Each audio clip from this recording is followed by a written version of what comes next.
orang yang pencetus nomor 0. Iya, 0 dan 1. 0 dan 1. Iya, benar. 01 Kan kalau programmer iya gitu kan semuanya. Tuh, berarti teknologi, programmer, coding, aplikasi yang kita bikin dari muslim dasarnya itu. Dari muslim pencetusnya. Allah. Karena tapi zaman sekarang logika tuh diperluin. Banget. Karena banget. Banyak orang di zaman sekarang itu ya nggak masuk logika, nggak bakal diterima. Nah, makanya. Maka kalau kita nih nggak ngikutin atau kita nggak pelajarin itu, Islam akan dianggap kudet. Aji, makanya kayak kayak gini, kayak kuno banget gitu. Justru agama kita menyemangatin, gunakan akal inti. Banyak banget kalau kita mau bahas satu-satu, Di antara juga yang tenar nih masalah peta. Iya, peta. Orang yang pertama kali yang agak peta. Mirip ya, agak mirip. Dia waktu itu nggambarnya masalah apa? Daerah belakang dia nggak nemu Amerika Latin nggak. Yang dia gambar utara Afrika, selatan Afrika dan juga Timur Tengah digambar sama dia, Irak, sedikit dari India dan juga Eropa. Spanyol masuk sampai Britania nggak kena dalam gambarannya itu. Ini siapa namanya? Al-Idrisi kalau bahasa ininya. Al-Idrisi. Abad keberapa? Bayangin coba, abad ke-3 Hijriyah. 3 Hijriyah. Berapa berarti itu? Kalau Masih tambah 5. Abad ke-8. 800. Betul. 800 atau 800? 800 sekian. Itulah Al-Idrisi, Abu Abdullah Al-Idrisi. Itu kalau kita lihat petanya, bisa dikatakan 90% mirip kayak peta yang sekarang.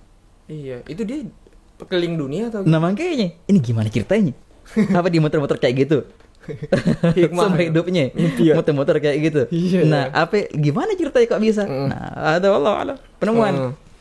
Tapi masih ada kan itu dokumen-dokumen masih ada itu dokumen-dokumen peta yang dia sempat nulis. Banyak sih versi-versi peta, tapi peta yang paling mendekati kemiripan zaman sekarang yaitu petanya Al-Idrisi yang ditulis pada abad ke-3 Hijriyah. Gitu. Nih ada pertanyaan nih. Nah, itu Atlantis. Pernah dengar kan Atlantis yang katanya negeri yang udah maju ratusan tahun. Itu ada nggak sih dalam Islam itu? Wallah alam. Atau gimana emang ceritanya? motif isu-isu belakang? Apa cuma isu, apa cuma mitos? Tapi kalau di dalam Islam nggak ada. Wallah alam. Nggak ada pernah dengar gitu ya. Nggak ada deh. Bisa jadi belum sih. Ada yang membuktikan berarti. Belum ada yang membuktikan. Oke. Soalnya ada baca itu, katanya di Atlantis itu, kalau misalkan apabila negeri Atlantis itu terselamatkan, maka orang-orang di zaman sekarang itu akan hidup lebih aman dengan menggunakan teknologi yang mereka bikin yang setara kemajuan teknologinya itu sekitar 100 tahun ke depan gitu. Itu kan kalau Anda dengar sama kayak yang tadi peradaban Irak tadi. Atau jangan-jangan itu atau gimana? Wallah ada. Kalau kita bahas masalah itu yang banyak Fajar, peradaban yang luar biasa, yang musnah. Betul, yang musnah. Peradaban Mesir, yang pengaruhnya Masya Allah banget. Al-Iskandariyah, nggak tahu itu apa enggak ya. Alexander itu. Alexander itu kan. Alexander Al-Iskandariyah itu gimana ceritanya kok bisa ngilang? Juga kayak peradaban yang masih dalam ilmu logik ya, peradaban Yunani. Dulu ada dosen, pas Anda kuliah ada dosen. Ada sih nama aslinya, cuman dia nggak mau dipanggil itu. Dia mau dipanggil, bahkan anaknya juga dikasih nama Al-Khawarizmi. Dulu dia dosen ini coding, dosen programmer. Algoritma. Ternyata setelah telisik si Al-Khawarizmi ini adalah pakar algoritma, pencetus algoritma. Benar itu ya? Nah, Al-Khawarizmi. Nah, kalau kita tanya sama muslimin, tahu nggak Khawarizmi? Coba tanya orang-orang barat. Kenal kebanyakan Khawarizmi. Orang yang pencetus nomor 0. 0 dan 1. Iya benar. 01 programmer gitu kan semuanya. Tuh, berarti teknologi, programmer, coding, aplikasi yang kita bikin dari muslim dasarnya itu. Dari muslim pencetusnya. Algoritma apa namanya? Bahasa Inggrisnya nama ini Khawarizmi. Khawarizm. Khawarizm itu artinya. Khawarizm apa? Nisbat. Ini orang rajal ini dari Khawarizm. Nah, dinisbatkan kepadanya. Diambil darinya. Ada Khawarizm. Oke. Hada aja, masya Allah banyak aja. Yang tadi tuh masalah peradaban Yunani. Sebenarnya juga peradaban Yunani ini sangat berpengaruh ya. Bahkan di peradaban ilmu logika kita pun banyak pengaruhnya dari peradaban Yunani. Memang dari masalah ilmu logika, kita beralih sekarang ke masalah ilmu logika nih. Mereka lebih dahulu, jauh banget sih, bahkan sebelum Masehi. Siapa mereka nih? Iya, ini dalam ilmu logika Aristoteles. Wah, kata apa namanya? Orang non muslim lebih dulu. Oh iya, dari dalam segi apa namanya? Logik, ilmu logik, ilmu logika. Tapi itu nah, makanya kita lihat di sini bahwasanya dinuna, agama kita ini tidak hanya membatasi kita, udah inti ini aja deh, enggak boleh yang lain. Enggak, belajar silakan. Iya, seluas-luasnya. Enggak cuma belajar tentang wudu lagi, sholat seluas-luasnya ambil dari yang lain. Al-hikmah dhalatul mu'min. Fa'ina wajadaha akhadha. Hikmah itu bagaikan barang yang hilang dari seorang mukmin. Maka dimanapun dia mendapatnya, dia akan ambil. Walaupun khudul hikmah walau min afwahil majanin. Walaupun di mulutnya orang gila, munafik, orang gila, orang enggak waras, enggak berakal. Oh, ada hikmah nih di mulutnya. Ambil hikmah itu. Oke. Gitu. Nah, jadi apa namanya, memang di abad ke-2 dan ke-3 apa namanya Hijriah, ketika muslimin sudah masuk ke Yunan, itu ya khalifahnya Abu Ja'far al-Mansur minta diterjemahkan tuh semua kitab-kitab yang ada di perpustakaan Yunani. Tahun berapa itu? Tahun ke-300-an. Abad ke-4 berarti. Abad ke-4. Oke. Hijriah. Kan sudah masuk kan muslimin ke situ. Oh iya. Mulai diterjemahkan apa namanya, dan mulai kaum muslimin mempelajari itu. Dan mereka lihat ini bagus ini. Sebagian yang enggak cocok dengan agama mereka ganti contoh-contohnya. Dan yang cocok mereka biarkan. Ini jadi apa? Jadi pedoman ilmu malahan.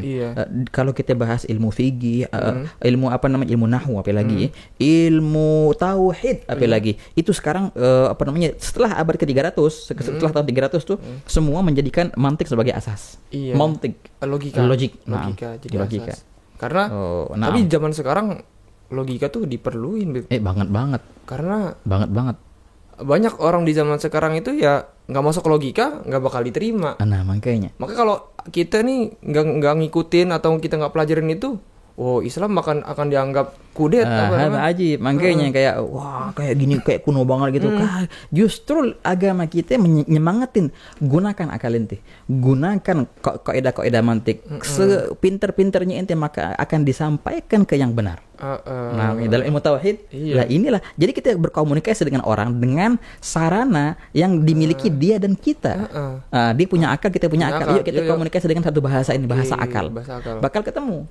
Gitu, nggak ada cerita dibatasi. Jangan mikir, nggak boleh mikir. Sudah deh, terima aja mutlak, apa namanya? Ya bingung orang. Maksudnya gimana? Apalagi dalam perihal tauhid. Iya. Silahkan mikir. Seluas-luasnya. Pembuktian. Dibuktikan. Nah, tapi cara berpikir bagaimana? Akhirnya orang banyak yang ini. Ya udah mikir terserah dia. Belajar dulu cara mikir gimana. Ada caranya. Ada caranya mikir tuh, nggak sembarangan. Akhirnya penyasar mikir. Apa namanya? Awal-awalnya sok pengen membuktikan, akhirnya dia mikir sendiri tanpa ada pedoman. Akhirnya kemana itu? Nggak tahu darinya kemana, tahu udah ngilang dia. Iya. Begitu aja. Banyak kan juga kayak gitu sih. Apa ya namanya? Ada Darwin kalau. Nazariyat Darwin, teori Darwin. Teori Darwin. Nah, kan akhir-akhir ini banyak yang dibantahkan juga itu, Beb. Teori-teori di Darwin itu. Tapi yang membantah bukan orang-orang Islam, yang membantah dari kelompok ini juga. Iya. Walhasil ya kita yang ngelihat, iya. Ya udah deh. Ala kulli hal, ya biarin. Dia gitu. Apa namanya? Pikir seluas-luasnya, sebebas-bebasnya. Tapi yang penting gunakanlah cara pemikiran yang benar.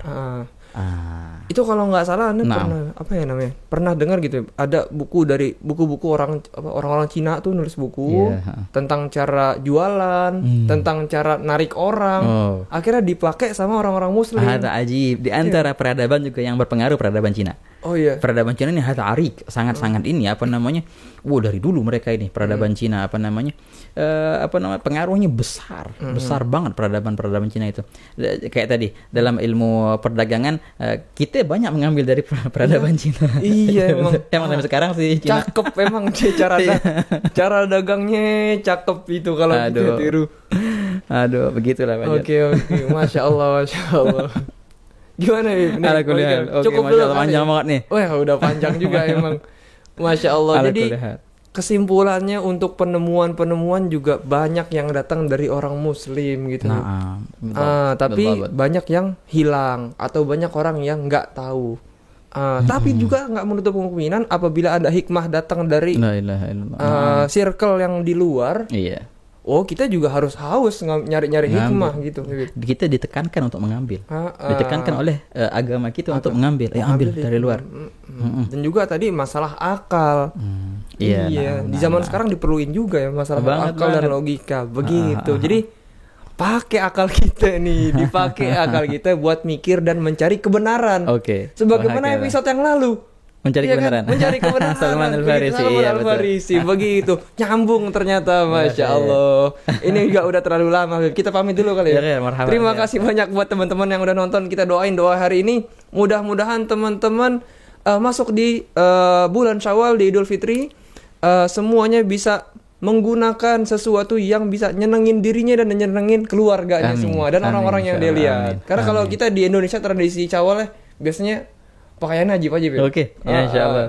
Tapi ada pakaian yang enak dilihat mata, ada yang enggak. Tapi mudah-mudahan semuanya di Syawal ini bisa nyenengin mata hati dan mata batin. Amin. Sekian, kita pamit undur diri. Wassalamualaikum warahmatullahi wabarakatuh.